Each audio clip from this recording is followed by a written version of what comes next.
Hello, everybody. Before we get started today, I wanted to tell you about Juneteenth and some exciting plans we have coming up.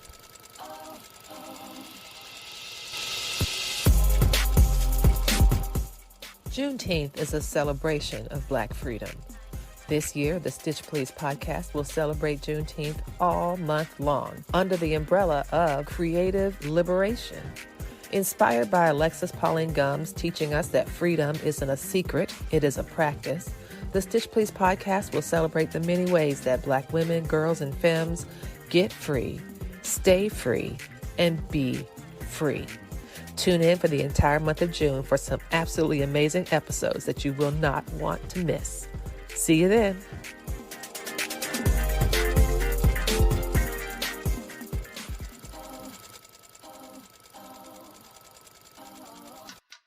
You might have learned that the Emancipation Proclamation and Union victories ended slavery in America. But there's so much more to that story. Seizing Freedom is a new podcast from VPM and Witness Docs that uses firsthand accounts to show how Black people defined freedom for themselves during the Civil War and Reconstruction. Find us at vpm.org/freedom and listen wherever you get your podcasts.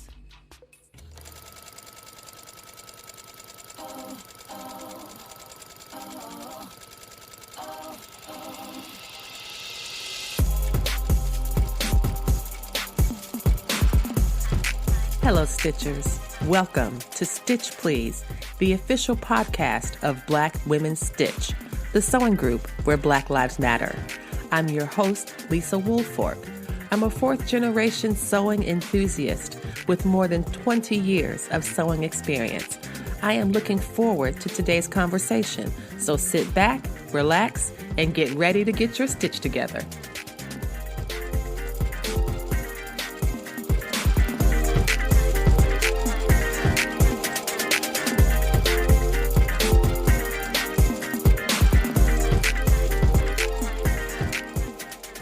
Hello, everyone, and welcome to the Stitch Please podcast. I'm your host, Lisa Woolfork, joining you from Charlottesville, Virginia, and I am absolutely delighted to speak with you today about the topic of intentional sewing, intentional living. And my guest for this is someone who embodies this spirit. I'm speaking today with Kamali Obiagu. Kamali Obiagu is a fantastic and wonderful sewist. She has hot fire looks that I often see on Instagram. And the story of her name, the story of her intentional living is what motivated me to have this episode today. So Kamali, thank you so much for being with us. Thank you. Peace and blessings to you. I'm happy to be here. I'm so happy to be here. Wonderful, wonderful. So can we start a little bit can you tell me your sewing story? How did you get started in the sewing life? Yes, often when people ask me this, I'm always chuckling over it because in 2014, it was income tax time and I had bought a sewing machine. I said, why not? I was crocheting before that, so I thought, let me go ahead and try out sewing. And it didn't work out at all. I think the most I made was like a tote bag and an apron. Paper patterns confused me. And it just didn't work out. It collected dust. So then I ended up reselling it. And in 2018, mid-year, I was looking at sewing again. Except this time I dove in. I did all the research. I picked which machine I wanted to get and learned how to thread that through YouTube videos and already had joined some PDF pattern companies. And I actually never heard of PDF patterns before. I never heard of PDF patterns before. And so I dove in. I think Patterns for Pirates was my first group that I joined. And I was looking at YouTube tutorials on like the peg legs and all these other patterns. So I told my husband, I said, yeah, I want to get a sewing machine again. And he was like, it's going to collect dust again. Remember what happened to the last one? And I said, no, I feel different about this one. I'm really ready. I'm really ready this time. Yeah. And I was like, then I felt the need to prove him wrong, So I got the sewing machine. It was the Brother CX 6009, I believe. And that was December 2018. And the same day I got it, the same day I made a pair of leggings. I was already hooked and ready to go. And so once I made that one pair of leggings, things just took off insanely fast for me because then I got addicted. When I first had the sewing machine in 2014, I didn't know the how much I could do with the sewing machine. I didn't see the power in it at the time. And then to be in a part of the PDF community and see all these things. And then Pinterest is like my addiction. So seeing all the things I could do with a sewing machine, projects through Pinterest, and then all these patterns. And I thought, oh, this is it. And so I started with the leggings, and then I moved into raglan shirts and then jammies. And then I had a friend of mine, her name is Corinne, and she mentioned, hey, you might want to get into testing. That will help your skills a little bit more.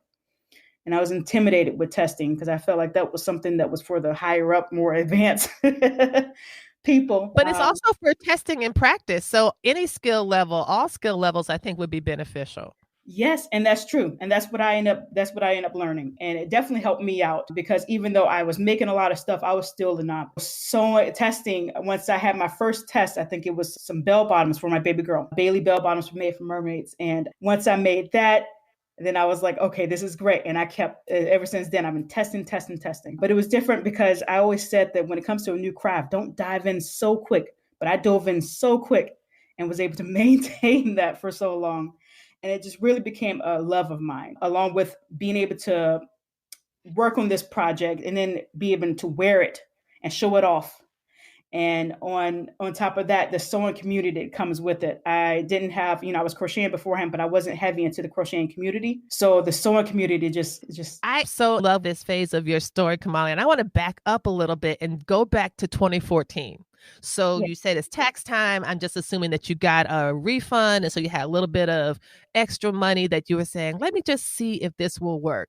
Where do you imagine your minds? Can you reflect on and let me know where your mindset was in 2014 with I imagine, if you're going to spend your tax refund on this, that you were thinking it would work out. You didn't go into it in 2014 thinking, I don't know, let me just throw my money away. That's not what you were intending. So tell me about where you were in 2014, if you can remember that far, or if not, what's the difference between 2014 for you and 2018? In 2014, let's see, I was a mom of two. At the time that I bought this sewing machine, we were in Mississippi. We were only in Mississippi for a year. My husband's in the Marine Corps, so we bounce around a lot. And so I thought, let me go. I don't even know who was the person that might have, put the idea in my head with the sewing machine, but I just knew that I was crocheting.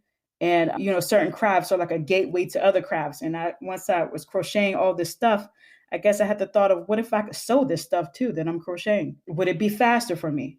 Mm-hmm. And I forget who the Misha Sews, I think that was what her name was. She made some incredible items that made it seem so easy for me to make. And I was inspired by her beautiful spirit and her tutorials. She made it almost so easy to just look at her videos and feel like, yeah, I could do this too. And I got the sewing machine. I didn't know much about threading it. So I looked at the manual and stuff like that. I didn't do as much research on the machine. I believe I had a Project Runway, a brother. And I just was like, oh, okay. And then I became overwhelmed by it. And then looking at the paper patterns and being a new beginner and not knowing the symbols, I didn't look at any videos at all. I'm a visual learner, so videos helped me. So I was overwhelmed by all the symbols on paper patterns and the thin papers. And so I was able to make an apron for it and felt so proud of myself. And I think I did make a dress and then a tote bag later on, but I was so overwhelmed. I doubted myself. I was just figuring, since I'm a mama too, I know I can make something, for these kids. and I limited myself because I said, this is too hard. I'll come back to it another time. And I already was good with crocheting, so I just stuck with crocheting, and that's how it collected dust. But I also dealt with a lot of insecurities within my own self during that time. So it was quick for me to make that machine collect dust. And what I'm hearing and so appreciate about one of the ways that it seems to me that your intentional living is reflected in your sewing is that what you're describing now, it sounds to me like you weren't ready in 2014, that you were able to, that crochet was the thing that you loved. You were really good at it. You knew what to do. You knew how to map out a garment or a piece in crochet, how to start and finish it. Even if you use crochet patterns, you knew how to read all those symbols. You just weren't ready to learn and take on all this new stuff. But 2018 sounds like you were a different Kamali, or maybe you weren't at this point. I think in 2018, you might not have even been Kamali. I don't know. No, But I wasn't. Not at this moment. Not at and this so moment. But it's nice to imagine 2018 being like a year when you were like, you know what, I'm going to commit to this. Now, did you yes. have any? You said you had 2 kids in 2014. By the time 2018 rolls around and you jump into sewing deeply, how many had your family grown then? Yes, in 2014, I had my two boys that were at the time at 2014, they were 4 and 1. But I also had my brother who was 14 at the time. So I had custody of my brother as well. And in 2018, I did have my baby girl. So that's my third child. And then my brother was, well, he was 18 at the point. So 18 for my brother. My boys were, let's see here. I feel like I have too many kids. I'm trying to keep count here. Well, it's like you got a lot of love. You've got a lot of love to give, and you got a lot of love to receive. So you've got Oh, two yes. kids. You've got 3 kids. Your brother and your 2 little ones, and then your brother's still growing, thankfully. And you go from 3 to 4. So Yes, yes, yes, yes. Then so I have my baby girl who's at the time was a year old when I first started, which I feel like she was really the inspiration when I found there were so many options for a lot more for options to sew baby for girl girls than there patterns. are for boys. That is true. Yes, yes, it's great, but it's also frustrating because you see more variety. Yes, You see it's more great. variety. It's also problematic because it's rooted in patriarchy. I'm Yes, convinced that the reason that there's more girls' patterns and women's patterns is that women are seen as more decorative and ornamental than boys. right. Because I only Object tend to sew for sometimes. boys. Yeah, that because that women and girls are objectified, there's a certain way that, that the fashion industry and the sewing industry reflects that. And that's why I think that you can see the exact same boys patterns in some of these big 4 pattern books that have been there since the 50s. The exact Right. same pattern. It's definitely it's challenging. It's challenging, and I find myself still often thinking about, man, I don't have a problem with finding things for, baby girl as far as in patterns. I would like some more variety when it came to what my boys are interested in. When I was pregnant, I would see all these beautiful outfits and things, and seeing how much that could be done, all the outfits that I would see in stores. And so when I decided to pick back up on sewing, I would often look in the stores and I'd be like, hey, I could make this, And so me realizing that I could do such a thing, it really helped me to say, all right, yeah, this got to work. This year got to work, because there's lots of patterns that it will make me feel good knowing that I made them for my baby girl. And when I actually started off sewing, I made the items for myself, but I also made it for the boys first before moving into sizes for her. And so it was just that first couple of projects that I did. I think I made my boys jammy pants and a shirt. And then from then I got so so excited about that. I started making them matching outfits, which they loved it. But then it's that feeling when they put them on and they get so excited, and it was more of an excitement that I made it for them versus them just getting new clothes from the store. Yes, yes. And that really just, it had me feeling, okay, I'm just going to take off with this. Okay, I got to take off with this. I got to make more. What else can I find? And then I find more patterns. And that's how the kind of snowball went off in my sewing I journey. really love that. I really do. And I really love how you have that the boys were so excited that what they were wearing came from you and that they could appreciate even at an early age, and perhaps especially at an early age, that this was something that their mother uniquely made for them. That it's not just about having new Yes. clothes, it's about having new clothes that were made for them by someone who loves them more than anything in the world.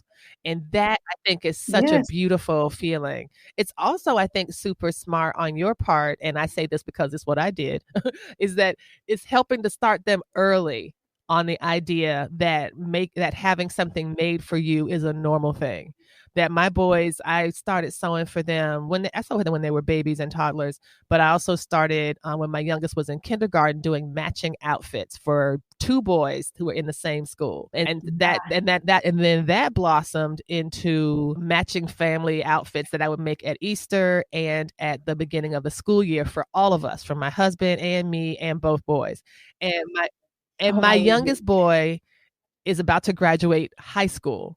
And I made him a shirt for that first day of school, and as well as for the most recent Easter. And my oldest boy is graduating college, and I still make him a shirt for the first day of school and for Easter. Now we have to see if my youngest boy is going to keep the tradition while he is at college next year. I don't know, but it's so friends ask me, they're like, how do you get your boys to wear what you make? How do you get them to do that? And I'm like, they think it's normal. Yeah. So I really feel like I've spoiled them for any spouse they might have in the future, because they're like, why don't you make my underwear like my mother did? Why don't you make why don't you make me this? I need this costume. Why don't you just go down into the sewing machine and pull out the magic outfit from the machine like my mother did? You set the bar high. Exactly. So it's just really, it's really a beautiful tradition, and I'm so glad to hear that you've been able to establish that in a way that's meaningful for your family. And that's the thing that I think is so wonderful, and why I decided to invite you to the podcast today to talk about intentional living, intentional sewing, because it feels like in 2014, you weren't able to be intentional about it. You weren't ready. The thing that I find so amazing is that in 2018, you had more kids. I think I need a couple, 2, 3 more kids to add to the equation.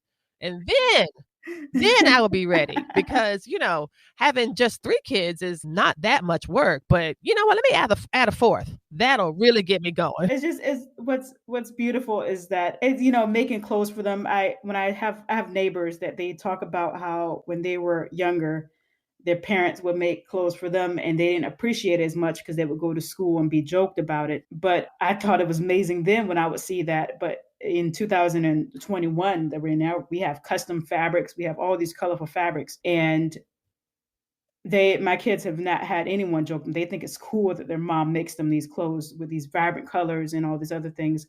And it's just something that, often beforehand, I would get my clothes for the kids. I would get them from, chain stores. So that there's another kid, there's quite a few other kids that's gonna be wearing the same thing that your kid has.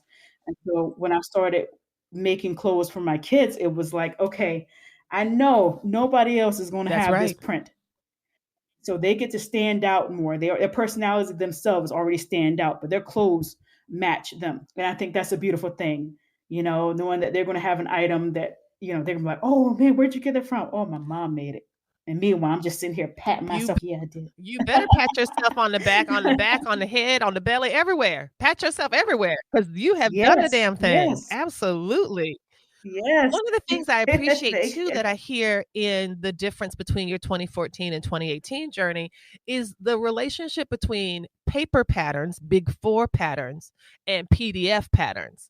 It seems as though there was a difference in that for you. Can you tell me about why you think, or if you do you think that the big 4 patterns, the tissue fitting patterns, was a deterrent to your sewing? Because the way that you described it, it sounded like it. You're like, oh, I didn't understand the symbols. I didn't understand the instructions. The papers were too thin.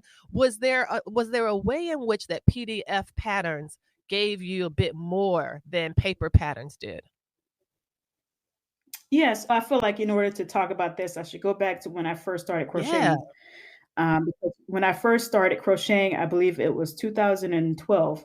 And I was looking at YouTube videos, and I was really only following YouTube tutorial videos on crocheting, meaning not an exact pattern, or at least not a written pattern. It was just following along, doing the same thing they did. And I remember knowing that I needed to have written crochet patterns in order for me to have more variety of things to make. And the abbreviations intimidated me like none other. And I said, man, I don't know if I could. I don't know if I could do all this. Maybe I'll just stick to just watching the videos on it. But then I took a leap and I said, let me try to learn this stuff. And the abbreviations were most of the time stitches that I already knew. It was just abbreviated. But having so many of them in one sitting, looking at written patterns, I was like, oh my goodness. And now I look back at that and I thought, man, I'm glad I did take that leap and decided to learn these, because I was able to make way more stuff other than just relying on YouTube itself. Granted, if there was a stitch that I may not be familiar with, I did look at a tutorial for that, but I am able to understand written patterns with no problem because of crochet, because of learning those abbreviations. And so when it came to 2014, it was the symbols and stuff in the paper patterns, but also the texture of it too, when it came to cutting into the tissue paper. And I didn't do any research to make it easier on me after that. And I heard nothing about the PDF community at this time. I was not in any sewing groups on social media. So again, not having that community either, it was easy for me to collect that dust. And the second time around, when it came to 2014, that was when I actually found out about the PDF community first through a YouTube tutorial. And I thought, PDF, huh? Like I could print them out at home. I don't have to go in a store and wonder if it's in my size or anything like that. Okay, let's try this out.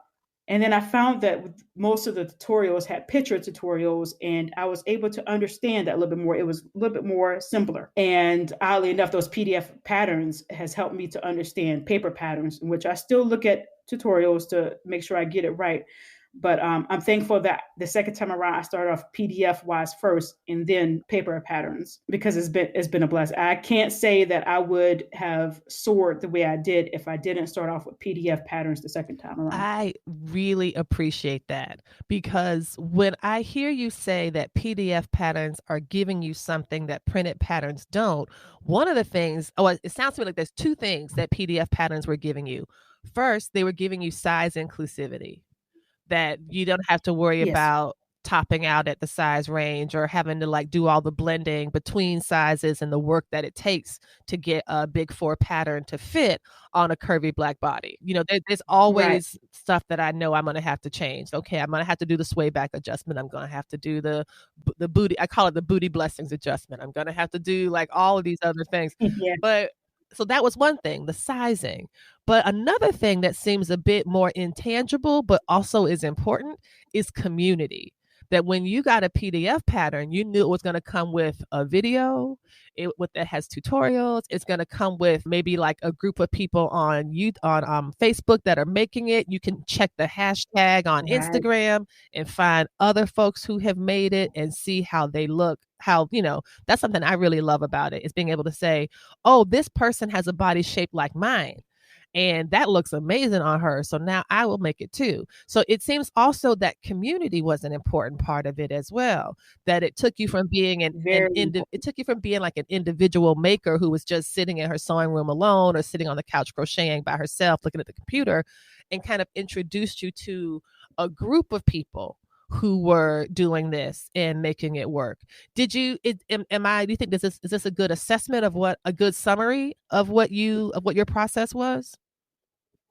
Yes. It was very important to have that community, knowing that I was getting a pattern and I could see you mentioned how, we can see other bodies and see a body like ours. And that was extremely important to me, because at one point, especially in 2014, I was having my own body issues where I wasn't as happy with the body that I was in. And sewing has really helped me to gain that body confidence, because instead of me saying, hey, before sewing, it was like, I don't want to buy this, this shirt or this dress or whatever. I want to wait until I reach a quote unquote goal weight, right? Mm-hmm. Pre-mom, and then post-mom.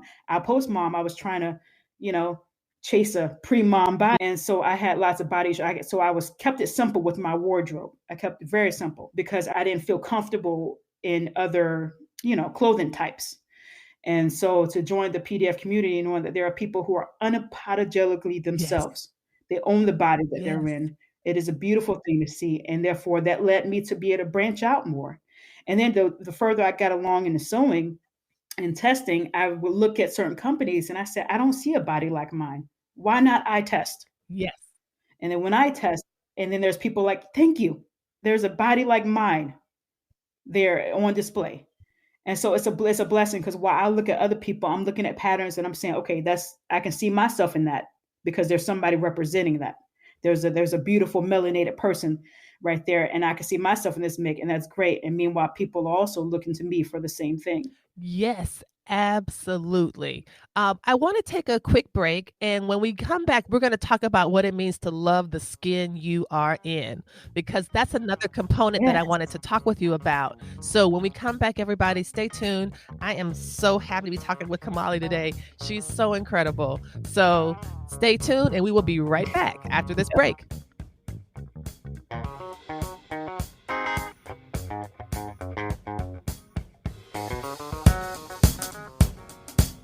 Black Women Stitch and the Stitch Please podcast are happy to announce that we have another way to connect with our community. In addition to the IG Lives that we do every Thursday at 3 p.m., we also now have a club on Clubhouse. That's right, friends. They done messed up and given me the chance to have a club. Follow Black Women Stitch on Instagram and now on Clubhouse Thursdays at 3 p.m. on Instagram and 3:45 p.m. on Clubhouse Eastern Standard Time. And we'll help you get your stitch together.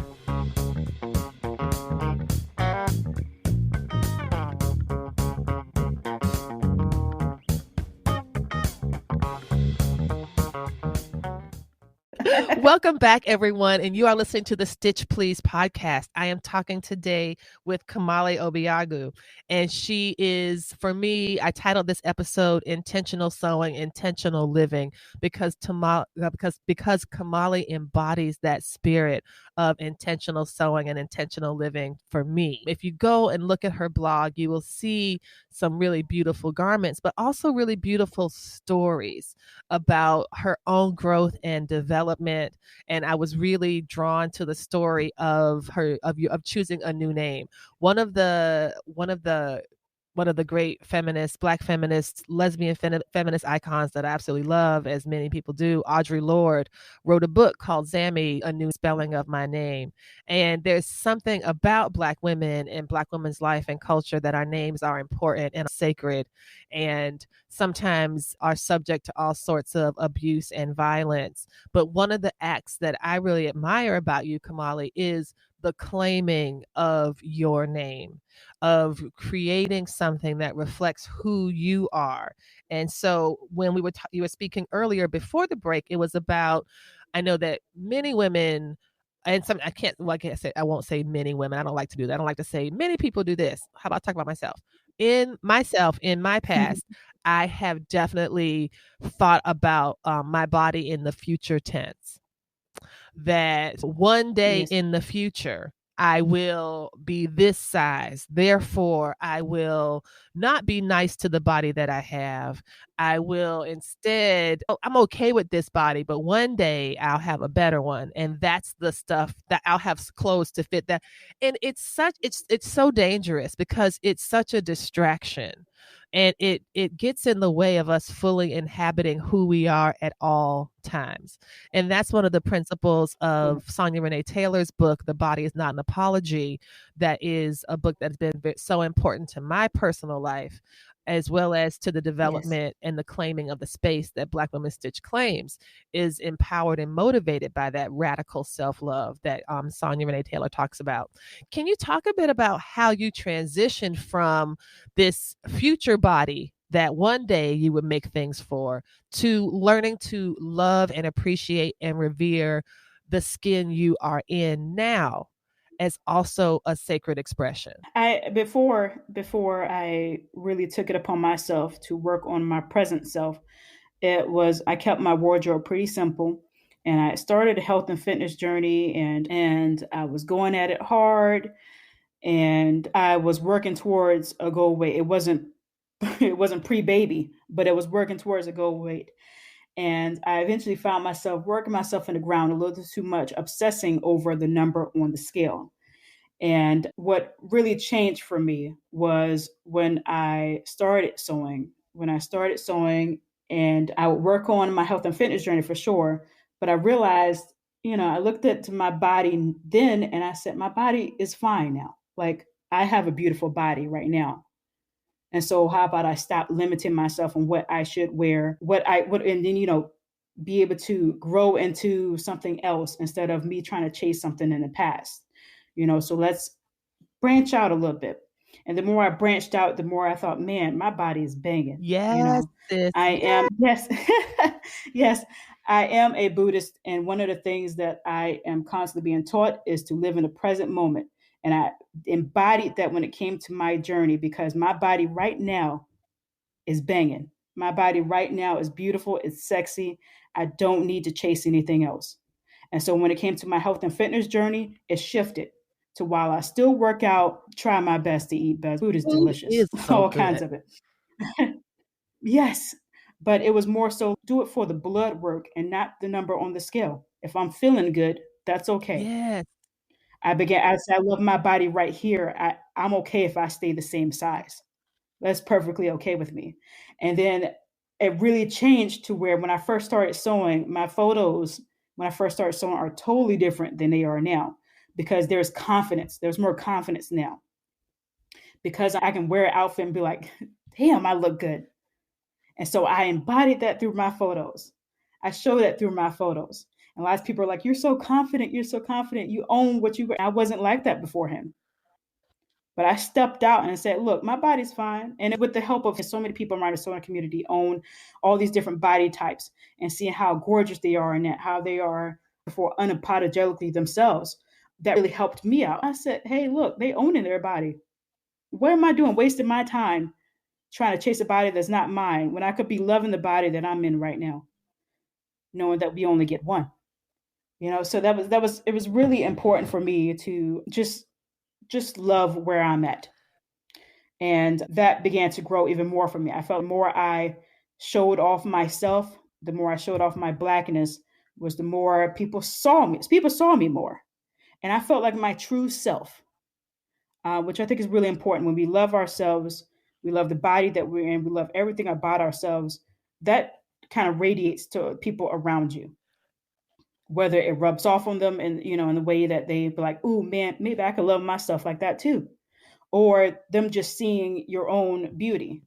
I began to look within myself. I said, I don't care what anybody thinks of me. I myself found myself to be beautiful and to have a great, amazing body. And my makes will reflect that, excuse me. So it didn't matter and I think that's really important too, is knowing that what other people think of you is none of your business. Knowing that what I see myself as is all that matters. So whether people say good or bad things about me, it doesn't matter to me because I see the power within myself. So the sewing community has definitely learning to sew and learning to have that inner confidence with myself has definitely helped with my sewing journey. That in your photographs. And that's the thing about claiming and practicing a radical self-love, a love that says, I love who I am as I am, at the size I am, the way I look, the way I walk, the way I talk. I am a unique expression of the divine, however you just say, I am all me. And that is all I have. The Yes, contours of my body are mine and mine alone. And if I don't love it, and if I don't prioritize it, and if I don't worship it, who do I expect to do it? exactly. Right? So there's so many times where people rely on outside sources. No, work on the inner self because that's way more powerful than somebody else's comments. Somebody else's negative comments. It's such a beautiful thing, and that's obviously something that doesn't happen overnight. It's something that needs to be practiced daily. Absolutely. Working on the inner confidence, working on talking to yourself in a more positive way. And when I started talking to myself more positively, it didn't matter what anybody had to say You know after. that's right. It didn't matter You know at that's right. all. So that's really, really important. And my husband, he's always showing me all the love, but even I don't rely on him to tell me I That's look right. good because I don't know what to tell That's myself. right. It's so important. Now, this also relates really deeply to your new name. And you talk about this in the blog from January 2021 about celebrating like the week you celebrated the anniversary of your new name. And can you talk a little bit about, I know I'll be sure of course to link the blog post to the show notes, but I do absolutely love that story about how you came to this and why it was so important to you. Can you talk a little bit about that with us right now? About this transition Yeah, from yes. doing something deliberately to help you. I guess I can't summarize it. Why don't you tell us what made you change your name and how that opened doors of possibility for you and your family? Yes. Okay. I think I should start off as a child. As a child, I was born Natalie Alsonia Carlisle. And as a child and even into early adult, I never had an attachment towards my name at all. I always found interest as a child in African names or unique Black names. And I thought, man, that's great. And growing up, I always thought that if somebody were to change their name, it was either because they were married or religious purposes. So none of that register until last year. So I never had an attachment towards my name. So getting married and changing my last name was easy. There was that. And as the more I educated myself on the history of African Americans and how we were brought over and our names being used and passed down, the slave masters' names being used and passed down, it was like one day when I educated myself on this matter, I said, I wonder, is this the reason why I don't feel like this name fits me? And I remember as a high school student looking up African names to nickname myself with, or if I ever had kids, this is what the name would be and all this other stuff. Last year, I believe it was about February, my husband actually was like, hey, I should get my name changed for my 30th birthday. And I was, okay. And I thought, I could do that? What if I did that too? And so I said, oh my God, I've been feeling this, this non-attachment towards, my name. And I'm thinking, what if I found the name that fit me? And so we talked about it and we thought, what if we would change our last name as a family? How we go about doing this. I didn't want to rely on internet itself. So we did grab a book. I think it was called A Book of African Names by someone who also changed their name to an African name. And it had this list of books and list of names, excuse me. And I looked and I pretty much we agreed on Obiagu, right? Because the biggest thing with names, when it came to naming our kids, we wanted to make sure the meanings were strong meanings, and definitely a name that wasn't common. So our babies' names are Alistair Khalil, Maverick Amir, and Amethyst Iris. Oh, lovely. And so those names meant, thank you. Those names meant a lot to us because they embodied what we wanted our children to step out into. Now, granted, our children are their own individuals, but we wanted to speak existence and positivity over their lives. So that's where it went into the naming process. So when it came to us, we said, okay, all right, we wanted to name ourselves or who we are and who we are to become. Struck out to us the most because it is Nigerian for lion's heart. And that meant a lot to us. So we had a meeting. We make sure the kids were good with this. We had a couple other names, but everybody was stuck on Obiagbu. And I said, boom, there we go. Obiagbu itself. And that was a beautiful experience because it wasn't just me in this. It was the whole family. And seeing them excited over a new name was great because I was worried that maybe they would be like, oh, but we got the name we have now, why not? But we also raise our kids to be proud of their Blackness, to know about their African roots.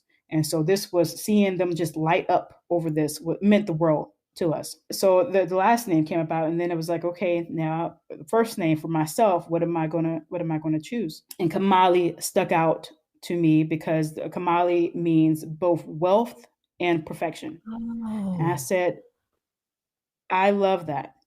Is who I am and who I am to become. I am perfect as I am. I am perfect as I am, and I'm speaking wealth into my life because I'm already wealthy in many other ways, but I know I could grow and bring in more wealth. And I said, that's it right there. I like how Kamali flowed. Yes. And I, for once, felt like when I named myself Kamali, I said, this is me. This is me. This is the name that I've needed because this represents me. And I didn't look back after I did that. My middle name, which I feel like is very powerful to me, my middle name is Azubike. And Azubike is Nigerian for the past is our strength. And growing up, I've always had this Black pride sense about me. My mother, she was a light-skinned woman, but she always told me that my skin was beautiful. Yes. And she always told me to be proud of that. Growing up, she dealt with colorism within the whole family and outside the family. And so when it came to her having a beautiful chocolate baby, she said, yeah, you'd be proud of, you have beautiful skin. You were gorgeous just the way you are. Don't try to be anything else. And that having that sense of pride, I was always Afrocentric as a little kid, which led me to stand out from other students too, because there was some stuff I felt like I wouldn't tolerate as a young child. Yes. I was always amazed at our positive stories, our African history, our African American history, how we were able to overcome so much. And we would see so much in the media about our troubles and stuff like that. But it's the success stories that always made me be like, man, I am so proud to be in the skin that I am in. Like that, it was a sense of pride in me. And it just grew more and more as I grew older. And I think that was a beautiful thing. So this was so easy for me to do, was to change my name to this. And once I found that name, I said, only call me by this name, and that's it. This is me. And This is me. If you could call me by my name, by a new last name when I got married, you can call me by this name right now, because I named myself. This is who I yes, am. And a week after that, I submitted paperwork. Unfortunately, quarantine happened, so the paperwork took way right. longer than normal. And on January 25th was when we had our court date for the kids having the last name of Obiagu, and for me having the name Kamali Obiagu. And my mother, when she named me when she was a child, when she was, I believe, 20 years old when she had me. And she said, I named you Natalie because I wanted you to have more opportunities, because it was so common that if you had a unique name, that you were already turned down resume, because they Racism. already, yes, they already thought about you some kind of way. They're like, no. But she said she named me this because she wanted me to have more opportunities. And I appreciate what she did with that, because I know she looked out for my best interest. And so I acknowledge that. And I love the way my mother raised me, because she wanted the best for me. And I'm so thankful to have had her in the short time that I've had her. But I'm so thankful for her life and the way she Yes, raised me. And so I owned my name, but with respect to my mother as well, because I know she would get a huge kick out of it. She would love this. She would love this, and she would be really proud knowing that I am stepping into something that I've already been into, but it's just nice to finally have that present and more out there a little bit more. Because as a kid, I was so insecure. I was a follower. I was like a sheep, mm. I was just Just laying go low along and, to and, go and along to quiet. get And along. yes, yes. And I didn't walk very confident. I know there was a few times my mom would talk about, hey, lift your chin up, straighten your back out, don't slouch over. And it's which is great, because then nowadays people tell me, you walk with so much confidence. You walk into a room and we just feel that. And I thought, my mom must be just That's right. grinning, Like, "That's must my be just baby. That's my choosing. Kamali right there. That's her." I showed Yes, her that. yes, I helped yes. her So with it's that. Yes, yes. And so it took a little bit longer than expected, but it just, I always humble myself when I get compliments and stuff like this, because if people knew my story and knew how I was beforehand, they know that this took a lot of work, a lot of inner work. Lot of inner work. And that gives us a really beautiful point on which to end. What would you advise, Kamali, if, for people who are listening right now who might be struggling with some of the issues that you struggled with before you were able to step into your wholeness, into the wealth of the perfection that you are? What are some of the early steps you might give to somebody who was in your position maybe 10, 15 years ago, or who would often walk with their chin down instead of up? What do you have to say to someone who's listening who might be in that position now? It's easier said than done, but to really just channel out outside comments from other people, and to really look within yourself. For what I did was, every morning I would get up and I would compliment my body. And then when I would go shower, I would say, hey, I love my body. Oh, I like the way my arms looking. I like the way my legs looking. My stomach is looking great. And I'm full of stretch marks, and I love those. When I was early mom, I used to dread them, and now I love them. But that's because I kept constantly telling myself, oh, look, you grew a That's human in right. here. You gave birth to this human. This C-section scar shows that you went through surgery to give birth to a beautiful blessing, three Right. beautiful blessings. And so it's a daily practice. It's a daily practice, even for myself now, being confident. I still tell myself this daily. It's not something that, just I could go a couple of days without, I tell myself this daily. And really just the more, and writing to myself also helps. I write about what I love about myself. I write about something that I may be challenged with, something that I may need to change my thinking on. So writing helps. Looking at myself in the mirror helps. Taking pictures, lots of Yes. pictures help me Yes. too. In your pictures. The more pictures I take, the more I feel really good about myself. So the pictures, I can't say that it would be, it wouldn't be the whole package if I didn't take as many pictures. There were lots of things that contributed to my confidence, and taking these pictures of myself was one of them. Compliment myself was another one of them. Outside sources were not the reason why. It is great to have compliments from friends and family, but if I don't see it in myself, that doesn't So help, true. It's so you true. know? So I practice that stuff. And self-care is also insanely Yes. important, because if you're not taking care of yourself, you're not really loving yourself. And I know life gets in the way, so it's easy to just slack on that. Trust me, I Right. know.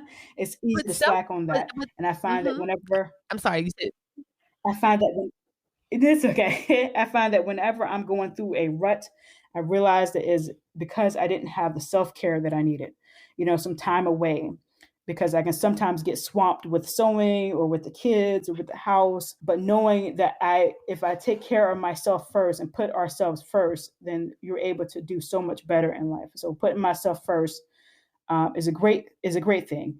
I'm sure I'm a mom, I'm a wife, I'm a sewist, but I'm also Kamali first, and putting myself first and making sure I fill my own cup yes, up first. And that's how I'm able to, help others out and do my job I properly. absolutely love that. Kamali, thank you so much for being here with us today to share this.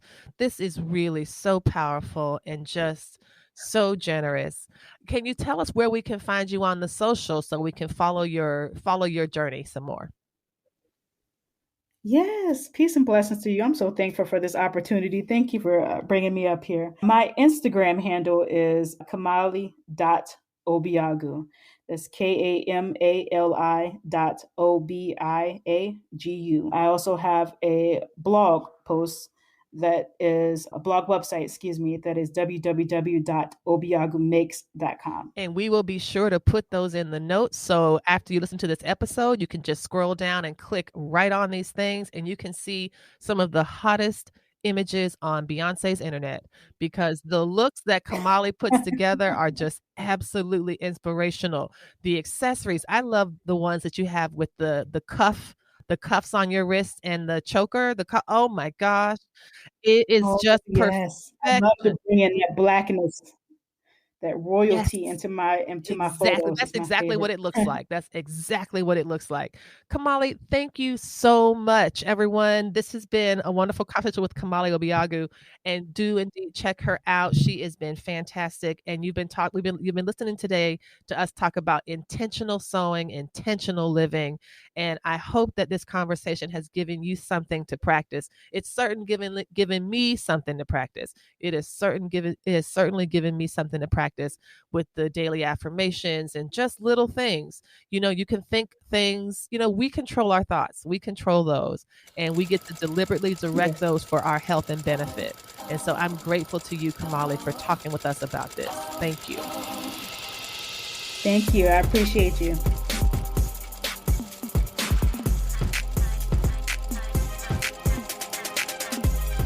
You've been listening to the Stitch Please podcast, the official podcast of Black Women Stitch, the sewing group where Black Lives Matter. We appreciate you supporting us by listening to the podcast. If you'd like to reach out to us with questions, you can contact us at blackwomenstitch@gmail.com. If you'd like to support us financially, you can do that by supporting us on Patreon, Patreon. And you can find Black Women Stitch there in the Patreon directory. And for as little as $2 a month, you can help support the project with things like editing, transcripts, and other things to strengthen the podcast. And finally, if financial support is not something you can do right now, you can really, really help the podcast by rating it and reviewing it anywhere you listen to podcasts that allows you to review them. So I know that not all podcast directories or services allow for reviews, but for those who do, for those that have a star rating or just ask for a few comments, if you could share those comments and say nice things about us at the Stitch Please podcast, that is incredibly helpful. Thank you so much. Come back next week and we'll help you get your stitch together.